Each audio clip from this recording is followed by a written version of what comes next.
Hello दोस्तों, नमस्कार, राधे राधे, जय श्री कृष्णा, सभी को राम राम। मैं नरेश कटारा और आप मेरे साथ हैं उत्कर्ष क्लासेज में। आप सभी का हार्दिक स्वागत है। हम यहाँ पर राजस्थान की कला संस्कृति से संबंधित एक महत्वपूर्ण टॉपिक के बारे में चर्चा करेंगे आज, और वो परीक्षा की दृष्टि से काफ़ी महत्वपूर्ण टॉपिक है, इंपॉर्टेंट टॉपिक है। तो आप सभी विद्यार्थी अच्छे से इसको समझेंगे। राजस्थान के रीति रिवाज और संस्कारों के बारे में। तो रीति रिवाज और संस्कार हैं हिंदू धर्म के, वो क्या हैं उनके बारे में हम जानेंगे। तो रीति रिवाज संस्कारों की चर्चा करेंगे इस क्लास में। आप सभी अच्छे से ध्यान से सुनेंगे इन बातों को। और यहाँ पर रीति रिवाज संस्कार जो हैं वो क्या क्या बातें हैं इनकी, उनके बारे में चर्चा करने वाले हैं। तो जितने भी विद्यार्थी हैं अच्छी तरीके से समझेंगे इसको। राजस्थान के रीति रिवाज और संस्कार। तो सबसे पहले बात करते हैं दोस्तों किसकी, संस्कार की। किसकी, संस्कार की बात करते हैं हम कि जो संस्कार हैं, संस्कार इन संस्कारों की बात करते हैं तो हिंदू धर्म में शास्त्रों के अनुसार 16 संस्कार माने गए हैं। कितने संस्कार माने गए? 16 संस्कार माने गए हैं शास्त्रों के अनुसार हिंदू धर्म में। तो उन संस्कारों के बारे में चर्चा करने वाले हैं हम। तो संस्कार कितने हैं, पहले सबसे पहले हमें यह पता होना चाहिए संस्कारों की संख्या कितनी है दोस्तों? 16 है। कितनी है? 16 संस्कार होते हैं। और ये 16 जो संस्कार होते हैं ये हिंदू धर्म के संस्कार हैं। इनको एक तो क्रम से याद करना पड़ता है। कैसे? क्रम से याद करना पड़ता है, क्योंकि इनका क्रम पूछता है और क्रम से ये संस्कार होते हैं। पहला संस्कार कौन सा होता है, दूसरा संस्कार कौन सा होता है। तो ऐसे 16 संस्कार हैं। अब ये 16 संस्कार कौन कौन से हैं इनकी हम बात करें तो देखो, पहला पहला जो संस्कार है दोस्तों, वो पहला संस्कार है गर्भ धारण संस्कार। तो गर्भधारण संस्कार है, ये पहला संस्कार है, गर्भधारण संस्कार। अब गर्भधारण संस्कार ये पहला संस्कार होता है, ठीक है। माता द्वारा गर्भ धारण किया जाता है, उस संस्कार को क्या कहते हैं? हम गर्भधारण संस्कार कहते हैं। माता द्वारा गर्भ धारण किया जाता है, उस संस्कार को गर्भधारण संस्कार के नाम से जाना जाता है। फिर दूसरा जो संस्कार होता है पुंसवन संस्कार। कौन सा है? पुंसवन संस्कार। तो पुंसवन संस्कार होता है।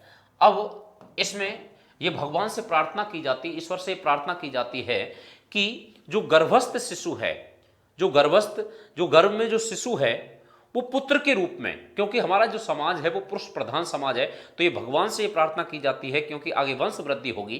तो जो गर्भ में शिशु पल रहा है वो पुत्र के रूप में हो। किसके रूप में हो? पुत्र के रूप में हो। वो पुत्र के रूप में जन्म ले, तो इसलिए ये भगवान से प्रार्थना की जाती है। उस संस्कार को कहते हैं पुंसवन संस्कार। जब गर्भधारण का पता चल जाता है कि गर्भधारण कर लिया है, तो उस समय फिर बाद में लगभग ये यहाँ दूसरे तीसरे महीने में ये पुंसवन संस्कार जो है, ये पुंसवन संस्कार भगवान से इसमें प्रार्थना की जाती है। तो संस्कार को क्या कहते हैं? पुंसवन संस्कार कहते हैं। फिर उसके बाद हम बात करें तीसरा संस्कार है सीमंतोन्नयन संस्कार। सीमंतोन्नयन संस्कार तीसरा संस्कार होता है। सीमंतोन्नयन संस्कार तीसरा संस्कार होता है। इसमें क्या होता है कि जो 6वें से 8वां महीना है उसमें शिशु जो है वो लगभग परिपक्व हो जाता है, ठीक है। तो उस समय ये प्रार्थना की जाती है भगवान से कि जो गर्भस्थ शिशु है वो तय सीमा पर ही, यानी कि 9 महीने की पूर्ण अवधि पर ही वो जन्म ले, तो वो संस्कार किया जाता है। सीमंतोन्नयन जो सीमा है, तय सीमा है, उन्नयन पैदा होना, उसमें ही वो पैदा हो, जन्म ले, तो उसको कहते हैं सीमंतोन्नयन संस्कार। सीमंतोन्नयन संस्कार के नाम से जाना जाता है। तो यहां ये 3 जो संस्कार हैं इनकी हम बात करें तो दोस्तों ध्यान रखना, ये तीनों जो संस्कार हैं, ये तीनों जो संस्कार हैं ये जन्म पूर्व के संस्कार हैं। बच्चा का जो जन्म है उससे पहला संस्कार है, ये तीनों जन्म पूर्व के संस्कार हैं। तो जन्म पूर्व के संस्कार हैं तीनों संस्कार। तो 3 संस्कार कैसे हो गए? जन्म से पहले के संस्कार हो गए, जन्म पूर्व के संस्कार हैं। फिर हम बात करें आगे तो यहां पर चौथा जो संस्कार है, चौथा संस्कार उसको कहते हैं जातकर्म संस्कार। अब जातकर्म जो संस्कार है ये जन्म लेने के पश्चात का पहला संस्कार है। जन्म लेने के पश्चात का बाद का पहला संस्कार माना जाता है, ठीक है। जब जात का मतलब होता है पैदा होना, जब शिशु का जन्म हो जाता है तो उस समय उसको कहते हैं जात कर्म। फिर उसके लिए जो विधि विधान किए जाते हैं शिशु जन्म के पश्चात, उस संस्कार को क्या कहते हैं हम? जातकर्म संस्कार कहते हैं। महिलाओं द्वारा जच्चा या होलर गीत गाए जाते हैं। पुत्र जन्म पर कांसे की थाली बजाई जाती है, ठीक है, और पुत्री के जन्म पर छाजला बजाया जाता है। ये सब संस्कार जो हैं वो संस्कार, ठीक है, तो संस्कार को क्या कहा जाता है? जातकर्म संस्कार कहा जाता है। जन्म के पश्चात के जो संस्कार हैं उसको जातकर्म संस्कार के नाम से जाना जाता है। तो ये चौथा संस्कार होता है। इसके बाद में आगे हम बात करें, और आगे बात करें दोस्तों पांचवें संस्कार की। कौन सा? पांचवा संस्कार। और पांचवा जो संस्कार है वो कौन सा संस्कार है? तो देखो, गर्भधारण संस्कार, पुंसवन संस्कार, सीमंतोन्नयन संस्कार, जातकर्म, ठीक है, 4 संस्कार। पांचवा जो संस्कार है वो नामकरण संस्कार है। नामकरण संस्कार, नामकरण संस्कार। इसमें क्या होता है? शिशु जो होता है, शिशु, उसका लगभग 11वें दिन, जन्म के 11वें दिन पुरोहित द्वारा जन्म के समय के ग्रह नक्षत्रों के आधार पर, समय के आधार पर एक नाम का पहला वर्ड दिया जाता है, ठीक है, कि इस नाम पर आप इस वर्ड पर नाम रख सकते हैं। तो नामकरण किया जाता है पुरोहित जी द्वारा और फिर नाम रखा जाता है, तो उसको कहते हैं नामकरण संस्कार। क्या कहते हैं? नामकरण संस्कार के नाम से जाना जाता है। तो इसको नामकरण संस्कार कहते हैं। और ये कौन सा संस्कार है? तो ये 5वें नंबर का संस्कार है। फिर छठवां जो संस्कार होता है उसको कहते हैं निष्क्रमण संस्कार। दोस्तों क्या कहते हैं? निष्क्रमण संस्कार। अब ये निष्क्रमण जो संस्कार है ये क्या है? तो जो शिशु है उसको पहली बार घर से बाहर ला करके, रूम से बाहर ला करके, आंगन में ला करके सूर्य और चंद्रमा के दर्शन कराते हैं। सूर्य और चंद्रमा के दर्शन कराए जाते हैं। घर से निकाला जाता है बाहर, ठीक है, पहली बार सूर्य और चंद्रमा के दर्शन कराए जाते हैं। उसको दिखाया जाता है कि बच्चे देख ये क्या है? तो ये सूरज चाचू हैं, ये चंदा मामा हैं, ऐसे उसको दिखाया जाता है। सूर्य और चंद्रमा के दर्शन कराए जाते हैं। तो उसको क्या कहते हैं? निष्क्रमण संस्कार कहते हैं। दोस्तों क्या कहते हैं? निष्क्रमण संस्कार के नाम से जाना जाता है। तो ये छठवां संस्कार होता है। फिर उसके बाद में यहां सातवां संस्कार, सातवां जो संस्कार है वो सातवां संस्कार होता है, उसको कहते हैं अन्नप्राशन संस्कार। अन्नप्राशन संस्कार, तो अन्नप्राशन संस्कार कहा जाता है। और अन्नप्राशन जो संस्कार है वो अन्नप्राशन संस्कार कौन सा संस्कार है? तो ये 7वें नंबर का है। लगभग 6 माह तक बालक को, शिशु को केवल मां का दूध पिलाया जाता है। जब 6 महीने पूर्ण कर लेता है बालक तो उसके लिए पहली बार अन्न खिलाया जाता है, ठीक है, दलिया वगैरह ऐसा खिलाते हैं, खिचड़ी वगैरह। तो अन्नप्राशन संस्कार, पहली बार अन्न दिया जाता है, तो उसको क्या कहते हैं? अन्नप्राशन संस्कार। और वो कौन सा संस्कार होता है? तो वो दोस्तों 7वां संस्कार होता है। कौन सा? 7वां संस्कार होता है। फिर उसके बाद हम बात करें 8वें संस्कार की। 8वां संस्कार, ठीक है, 8वां संस्कार है चूड़ा कर्म संस्कार। चूड़ा कर्म संस्कार, चूड़ा कर्म संस्कार है, ये 8वें नंबर का संस्कार है। चूड़ा कर्म संस्कार कितने नंबर का है? 8वें नंबर का संस्कार है। और चूड़ा कर्म जो संस्कार है, चूड़ा कर्म संस्कार, इसको ही क्या कहते हैं? हम जडूला संस्कार भी कहते हैं। क्या कहते हैं? जडूला संस्कार, या इसको कहते हैं मुंडन संस्कार। मुंडन संस्कार। तो चूड़ा कर्म, जडूला, मुंडन संस्कार है, ये 8वें नंबर का होता है। और इसमें क्या होता है कि शिशु जन्म के पहले, तीसरे या 5वें वर्ष में उसके जन्म के बालों का पहली बार मुंडन कराया जाता है। ये ध्यान रखना, पहला वर्ष होगा या तो, या तीसरा वर्ष होगा, या 5वां, 20वें वर्ष में मुंडन कराया जाता है। दूसरे वर्ष में नहीं कराएंगे, चौथे वर्ष में नहीं कराएंगे, पहले, तीसरे या 5वें वर्ष में कराया जाता है। और वो बालों का, जो जन्म के बाल होते हैं, उनका किसी देवी देवता, जो हमारे कुल देवी देवता वगैरह होते हैं, उनके यहाँ जाकर के उसका मुंडन कराते हैं, ठीक है। तो उसको कहा जाता है यहाँ चूड़ा कर्म संस्कार, जडूला संस्कार या मुंडन संस्कार कहते हैं। तो वो कितने नंबर का होता है? तो दोस्तों वो होता है यहाँ 8वें नंबर का संस्कार। तो ऐसे 8वें नंबर का संस्कार है। फिर उसके बाद में 9वां संस्कार, 9वां संस्कार। और 9वां जो संस्कार है वो कौन सा संस्कार है? तो 9वां जो संस्कार है दोस्तों वो है यहाँ कर्ण भेदन संस्कार। कर्ण भेदन संस्कार, कर्ण भेदन संस्कार है, कर्ण भेदन संस्कार। इसमें क्या किया जाता है? इसमें दोस्तों कान बींधे जाते हैं, कान बींधे जाते हैं, कान छेदे जाते हैं, ठीक है, उसको कर्ण भेदन संस्कार कहते हैं। तो शिशु के कान छेदे जाते हैं, बींधे जाते हैं, उसको कर्ण भेदन संस्कार के नाम से जाना जाता है। तो ये कर्ण भेदन संस्कार होता है, 9वें नंबर का संस्कार होता है। क्रम पूछता है इनका, इसलिए क्रम याद रखना है, क्रम से पूछे जाते हैं ये। 3 संस्कार दे देगा ऑप्शन में, 4 दे देगा, पूछेगा इनका सही क्रम क्या है, तो सही क्रम से याद करने हैं। पहला संस्कार होता है गर्भ धारण संस्कार। देखो, गर्भ पुंस सीम जात नाम निस अन्न प्रस चूड़ा कर्ण, चूड़ा कर्ण, ठीक है। तो ये 9 संस्कार हो गए अभी तक, ठीक है। गर्भ पुंस सीम जात नाम निस अन्न प्रस चूड़ा कर्ण, ठीक है। 9 संस्कार हो गए, तो ये 9 संस्कार हो गए यहाँ पर। फिर इसके बाद में जो 10वां संस्कार है, 10वां संस्कार उसकी बात करें तो 10वां संस्कार होता है यहाँ विद्या आरंभ संस्कार। विद्या आरंभ संस्कार, तो ये विद्या आरंभ संस्कार होता है। यहाँ पर शिशु को उसकी माता द्वारा, शिशु को उसकी माता द्वारा उसके लिए विद्या शुरू कराई जाती है, शिक्षा शुरू कराई जाती है। पहली गुरु माता होती है, पहली गुरु माता होती है, उसको सिखाया जाता है तो उसको विद्या आरंभ संस्कार कहते हैं। उसकी विद्या शुरू कराई जाती है तो उसको विद्यारंभ संस्कार के नाम से जाना जाता है। तो ये 10वें नंबर का संस्कार होता है। कितने नंबर का? 10वें नंबर का संस्कार होता है, उसको विद्यारंभ संस्कार कहते हैं। फिर यहाँ आगे बात करें 11वें नंबर का संस्कार, इसको कहते हैं उपनयन संस्कार। उपनयन संस्कार या इसको कहते हैं यज्ञोपवीत संस्कार। यज्ञोपवीत संस्कार, उपनयन संस्कार यज्ञोपवीत संस्कार है। इसको यज्ञोपवीत को कहते हैं जनेऊ, जनेऊ, जनेऊ धारण संस्कार। जनेऊ धारण संस्कार 11वें नंबर का संस्कार है, इंपॉर्टेंट है, पेपर में पूछा जाता है। उपनयन संस्कार, शिशु जो होता है उसको गुरुकुल में, गुरु के यहाँ ले जाकर के गुरुकुल में उसको प्रवेश दिलाया जाता है और गुरु के यहाँ उसकी शिक्षा शुरू होती है। फिर उसको कहते हैं उपनयन संस्कार। विद्यारंभ तो घर पे हो जाती है, माँ द्वारा करा दी जाती है, लेकिन गुरु के पास जब ले जाते हैं तो उसको कहते हैं उपनयन संस्कार। और इसमें यज्ञोपवीत धारण किया जाता है।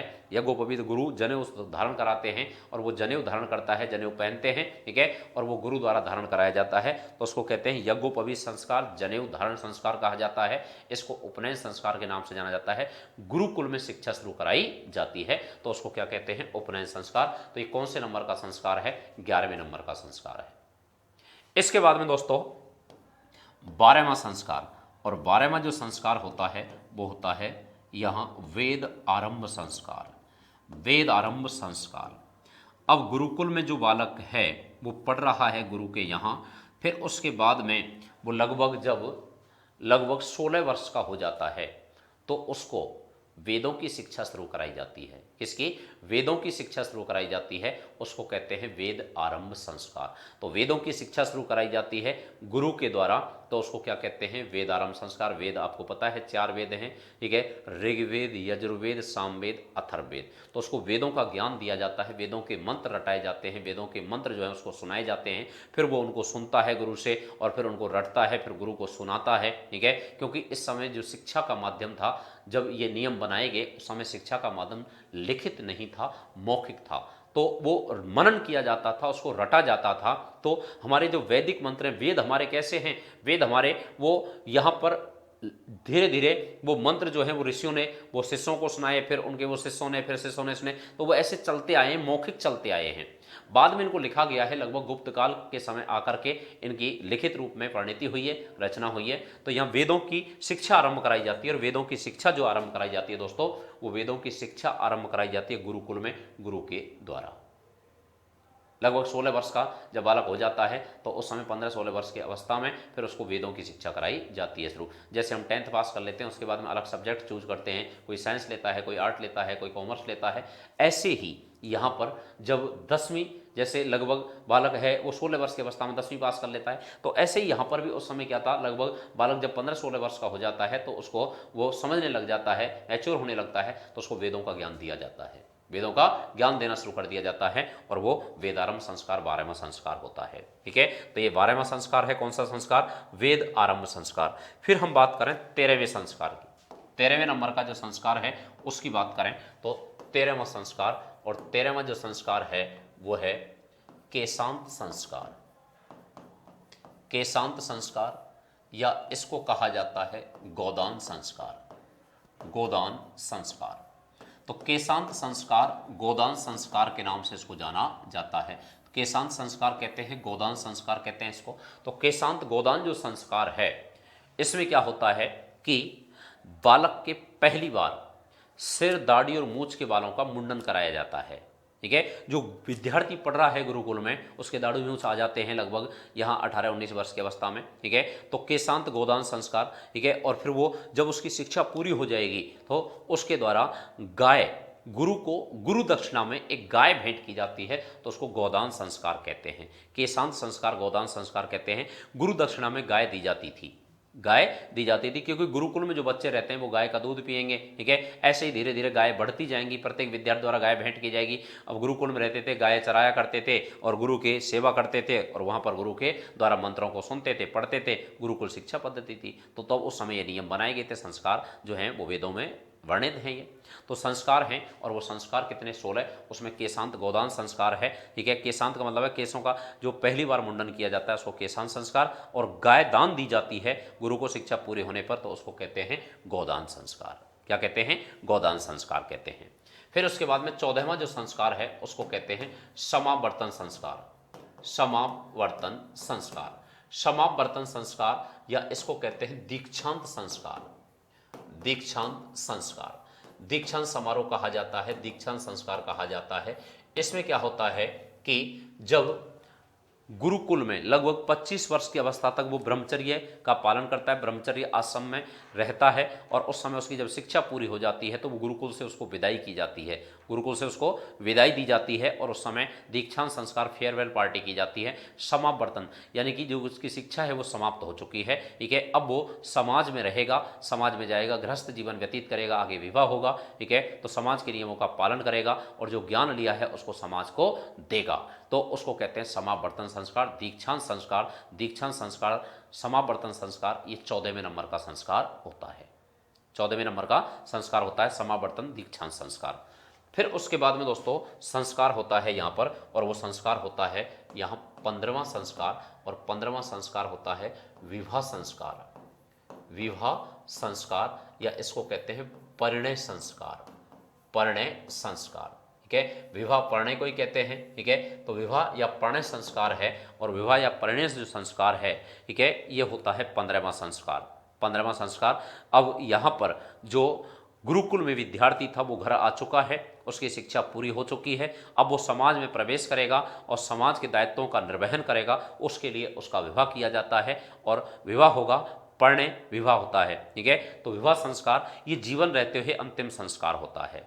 जीवन रहते हुए अंतिम संस्कार होता है। जन्म पूर्व के 3 संस्कार हैं, और जीवित रहते हुए 12 संस्कार हैं, चौथे संस्कार से लेकर के 15वें संस्कार तक। ठीक है, तो यहां पर देखो मैं लिख रहा हूं इधर 4 से लेकर के 15, ये 12 संस्कार ये जीवन रहते हुए यानी जीवित रहते हुए। ठीक है, तो ये जीवन काल में, जीवन काल के संस्कार हैं। तो जीवन काल के संस्कार हैं, वो जीवन काल के संस्कार हैं कितने? तो ये 4 से लेकर के 15 तक जीवन काल के संस्कार हैं। जब आप समाज में रह रहे हैं, जी रहे हैं, जीवन यापन कर रहे हैं, तो ये जन्म से लेकर के चौथे संस्कार जातकर्म से लेकर के विवाह संस्कार तक, ये ऐसे संस्कार हैं, 12 संस्कार जो जीवन रहते हुए होते हैं। फिर इसके बाद में देहांत के बाद में संस्कार होता है 16वां संस्कार, और उसको कहते हैं अंत्येष्टि संस्कार। क्या कहते हैं? अंत्येष्टि संस्कार। तो इसको अंत्येष्टि संस्कार कहते हैं, इसको अंतिम संस्कार कहते हैं।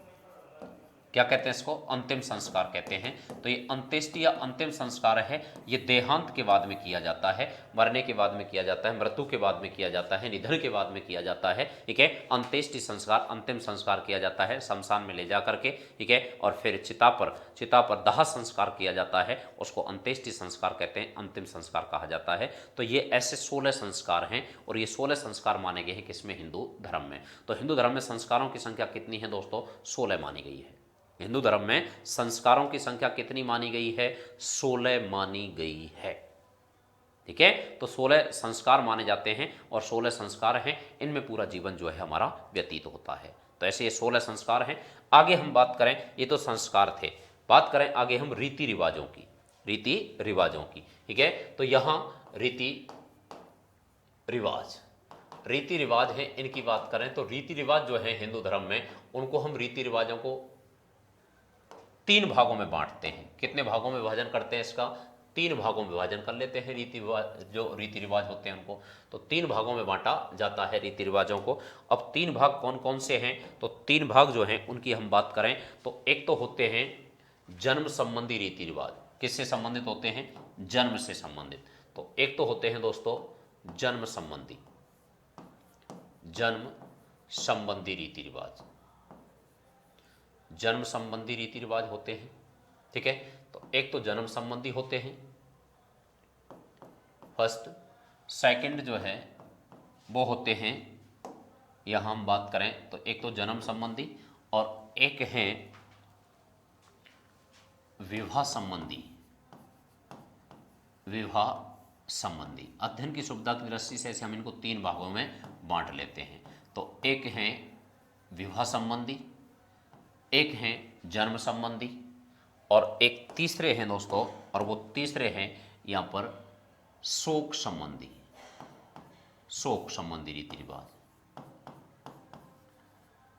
शोक या गमी के रिवाज, शोक या गमी संबंधी।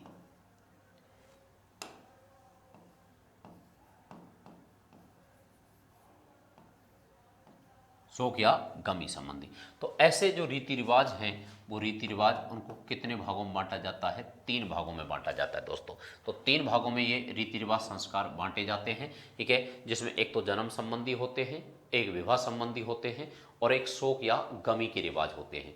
अब यहाँ पर देखें जन्म संबंधी जो रिवाज हैं, जन्म संबंधी जो रिवाज हैं उनकी हम बात करें, एक तो जन्म संबंधी, एक विवाह संबंधी और एक शोक या गमी संबंधी रिवाज है, ठीक है। ऐसे तीन भागों में इनको बांटा जाता है, किसको, रीति रिवाजों को। तो रीति रिवाज जो है उनको कितने भागों में बांटा जाता है दोस्तों, ये ध्यान रखना है, तीन भागों में बांटा जाता है, जन्म संबंधी, विवाह संबंधी और यहाँ पर एक तो जन्म संबंधी है। कैसे हैं, जन्म संबंधी रिवाज हैं। अब जन्म संबंधी जो रिवाज हैं उनकी हम बात करें तो यहाँ पर जन्म संबंधी जो रिवाज हैं वो जन्म से संबंधित जो भी बातें होंगी उनमें वो बातें आती हैं, ठीक है, जन्म से संबंधित। अब यहाँ जो बातें होंगी उनमें सभी, जैसे यहाँ पर एक तो जात कर्म संस्कार, जात कर्म संस्कार होता है वो जन्म संबंधी होता है, ठीक है, जन्म के बाद का होता है। इसके अलावा देखो यहाँ पर जात कर्म संस्कार हो गया, ठीक है। इसके अलावा यहाँ एक नहान होता है, क्या होता है, नहान होता है। एक सुआ होता है, सुआ, ठीक है, सुआ होता है, ठीक है, सुआ सोबड़ कहते हैं। नहान होता है बच्चे का और माता का स्नान कराया जाता है, जन्म संबंधी रिवाज है, ठीक है। इसके अलावा यहाँ आँख्या पूजन, क्या होता है, आँख्या पूजन, आँख्या पूजन होता है, आँख्या पूजन होता है। और आँख्या पूजन में शिशु की बुआ द्वारा उसकी आंखों में काजल डाला जाता है, उसको आँख्या पूजन कहते हैं। इसके अलावा यहाँ फिर आगे हम बात करें तो आँख्या पूजन है, छठी पूजन होता है, छठी पूजन होता है, छठी पूजन होता है, ठीक है। नामकरण होता है, क्या होता है, नामकरण होता है 11वें दिन, ठीक है, वो बताया था मैंने, नामकरण होता है। इसके अलावा फिर हम आगे देखें तो यहाँ पर उसका जलवा पूजन होता है, जलवा, जलवा पूजन होता है जिसको पनघट पूजन कहते हैं, कुआ पूजन कहा जाता है, ठीक है। इसके अलावा अगर हम देखें तो यहाँ पर जामना, जामना जो है, ये जामना क्या होता है, तो जामना जो है ये जब शिशु के ननिहाल पक्ष से जब जलवा पूजन होता है उस दिन वस्त्र, आभूषण, मिठाई, खिलौने वगैरह जो आते हैं उनको क्या कहते हैं, जामना कहते हैं। तो ये जन्म संबंधी बातें होती हैं, जन्म संबंधी बातें होती हैं। विवाह संबंधी बातें हैं, और विवाह संबंधी जो बातें हैं इसमें अगर हम देखें तो यहाँ पर एक तो सगाई है, क्या है, सगाई है, लगन है, टीका है, ठीक है, ये काम होंगे यहाँ पर, ठीक है, सगाई है, लगन है, टीका है, ये बातें होती हैं। इसके अलावा जैसे यहाँ पर इकताई, इकताई क्या होता है, तो इकताई जो होता है दोस्तों वो इकताई क्या होता है, तो इकताई जो है ये दूल्हा दुल्हन जो होंगे उनकी जो कपड़ों की नाप है उसको इकताई कहते हैं, ठीक है। एक कुमकुम पत्रिका है, कुमकुम पत्रिका है, ये छपवाई जाती है, ठीक है, कुमकुम पत्रिका छपवाई जाती है। तो ये शादी का निमंत्रण कार्ड होता है। पहली कुमकुम पत्रिका त्रिनेत्र गणेश मंदिर, त्रिनेत्र गणेश मंदिर रणथंभौर सवाई माधोपुर को भेजी जाती है, ठीक है। तो कुमकुम पत्रिका है ये, यहाँ कुमकुम पत्रिका छापी जाएगी। फिर इसके अलावा, ठीक है, बान बिठाना, बान बिठाना, ठीक है, पीठी उबटन लगाना, पीठी उबटन लगाना, ठीक है, उबटन लगाना, ठीक है। ये बहुत सारे रिवाज हैं, हर क्षण हर पल में अलग अलग रिवाज होते हैं विवाह संबंधी, ठीक है। अब यहाँ पर जैसे बारात है, बारात जाएगी, घुड़चढ़ी होगी, क्या होगी, घुड़चढ़ी होगी, तो घुड़चढ़ी होगी, ठीक है। इसके अलावा और देखें हम यहाँ आगे तो घुड़चढ़ी है, घुड़चढ़ी के अलावा जैसे और संबंधित जो रिवाज हैं, अब यहाँ बारात जाएगी, उसकी फिर वहाँ निकासी होगी, क्या होगी, निकासी होगी, ठीक है, निकासी होगी, इधर घुड़चढ़ी होगी, उधर निकासी होगी। फिर उसके बाद में वहाँ बारात जब जाएगी तो बारात जो है फिर वहाँ पर बाराती जा सामेला होगा, सामेला होगा। जब वहाँ बारात पहुँचेगी तो कुशल क्षेम पूछा जाएगा, तो सामेला मधुपर्क कहते हैं उसको, सामेला मधुपर्क कहा जाता है, तो सामेला होगा, मधुपर्क होगा, ठीक है। इसके अलावा और हम देखें आगे तो देखो यहाँ सामेला मधुपर्क हो गया। फिर इसके बाद में यहाँ जो तोरण मारना है, क्या है, तोरण मारना है, ठीक है। फेरे हैं, फेरे हैं, जौनार है, जेबनार है, ठीक है, जौनार है, भोजन कराया जाएगा, ठीक है। फिर हल्दायत है, हल्दायत आप जानते हैं जो हल्दी लगाई जाती है, पीठी, वो तो हो गई, ठीक है। फिर यहाँ गठबंधन है, गठबंधन है, ठीक है। इसके अलावा अभयारोहण है, अभयारोहण है, अभयारोहण होता है, ठीक है। मांग भराई होती है, मांग भराई होती है, मांग भराई है, ठीक है, ठीक है। बढ़ार का भोज है, रिसेप्शन वाला होता है, ठीक है। बारना रोना, ऐसे बहुत सारे रिवाज जो हैं रस्म वो विवाह संबंधी होते हैं। और शोक संबंधी रिवाजों की बात करें हम, शोक संबंधी जो रिवाज होंगे दोस्तों, उसमें शोक संबंधी, शोक या गमी के, जिसमें कोई व्यक्ति है उसका देहांत हो गया, उसके लिए क्या चाहिएगी, यहाँ अर्थी को रखने के लिए, डेड बॉडी को रखने के लिए बैकुंठी चाहिएगी, ये लकड़ी की बनाई जाती है, बैकुंठी बनाई जाती है, ठीक है, तो बैकुंठी चाहिएगी। इसके अलावा आगे बात करें हम तो बैकुंठी है एक तो, ठीक है। इसके अलावा आगे बात करें तो बैकुंठी चाहिएगी। फिर उसके बाद में यहाँ जो डेड बॉडी है, वो डेड बॉडी के लिए पिंड बनाए जाएंगे, तो पिंडदान होगा, क्या होगा, पिंडदान होगा। आघेटा होगा, आघेटा का मतलब होता है आधे रास्ते में अस्थि का दिशा परिवर्तन कराया जाता है। भदर होती है, ठीक है, भदर क्या होता है कि जो बालों का मुंडन कराते हैं उसको भदर कहते हैं। फिर उसके बाद में चिता बनाई जाती है, शमशान में चिता कहते हैं। फिर उसको मुखाग्नि दी जाती है, मुख की तरफ से अग्नि दी जाती है, उसको क्या कहा जाता है, मुखाग्नि कहा जाता है, मुखाग्नि दी जाती है। फिर उसके बाद में यहाँ सांतरवाड़ा होता है, सांतरवाड़ा होता है। शोकाकुल व्यक्ति जो होता है, ठीक है, समाज होता है, उसमें समाज के कुछ लोग हैं जो शोकाकुल परिवार के यहाँ जाकर के सांत्वना बैठक करते हैं, उनको ढांढस बनाते हैं, उसको सांतरवाड़ा कहा जाता है, सांतरवाड़ा कहते हैं। फिर तीये की बैठक होगी, तीये की बैठक होगी, तो तीये की बैठक है। फिर फूल चुनना, फूल चुनना, फूल चुनना का मतलब है तीसरे दिन शमशान जाकर के उसकी अस्थि अवशेषों को इकट्ठा किया जाता है, उसको फूल चुनना कहते हैं। फिर होता है फूल पदराना, फूल पदराना, और फूल पदराना का मतलब है उन जो फूल चुने हैं अस्थि अवशेष, उनको किसी सरोवर या नदी में, जैसे गंगा नदी में, उनको प्रवाहित किया जाता है उनको, तो उसको क्या कहते हैं, फूल पदराना कहते हैं। फिर इसके अलावा फिर यहाँ पर जो 12वां दिन होता है तो यहाँ मृत्यु भोज होता है, तो मृत्यु भोज होता है। और मृत्यु भोज जो है उस मृत्यु भोज को क्या कहा जाता है, मौसर कहा जाता है, मौसर कहा जाता है। कई व्यक्ति जीते जी अपना मृत्यु भोज दे देते हैं, उसको जौसर कहते हैं, और मरने के बाद दिया जाता है उसको मौसर कहा जाता है, ठीक है, मौसर कहा जाता है। जैसे बढ़ार का भोज है, विवाह के अगले दिन दिया जाता है, ये वर पक्ष द्वारा दिया जाता है। और जौनार जो है ये विवाह वाले दिन कन्या के पिता द्वारा, वधु के पिता द्वारा दिया जाता है, ठीक है, मृत्यु भोज है।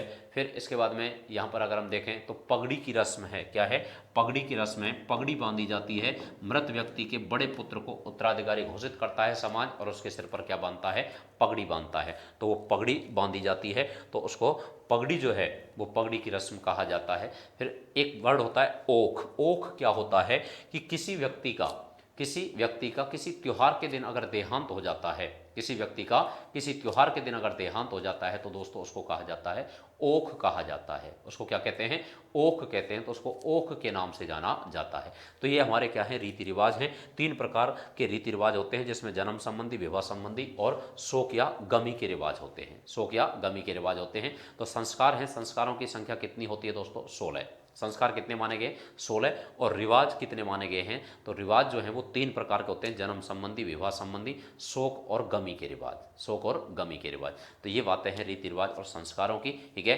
रीति रिवाज और संस्कार। अब इसमें यहाँ पर अलग अलग प्रकार, विवाह में बहुत सारे रीति रिवाज होते हैं, ठीक है, हर क्षण में, हर पल में एक ना कोई रिवाज होता है, तो उसको क्या कहा जाता है? तो यहाँ इनको रीति रिवाज के नाम से जाना जाता है। ओके दोस्तों, समझ गए होंगे आप सारी बातें। तो आप पढ़ते रहिए, हमारे चैनल के साथ जुड़े रहिए और ऐसी ही जानकारी जो है वो आप प्राप्त करते रहिए। धन्यवाद दोस्तों। जय हिंद, जय भारत, जय जय राजस्थान।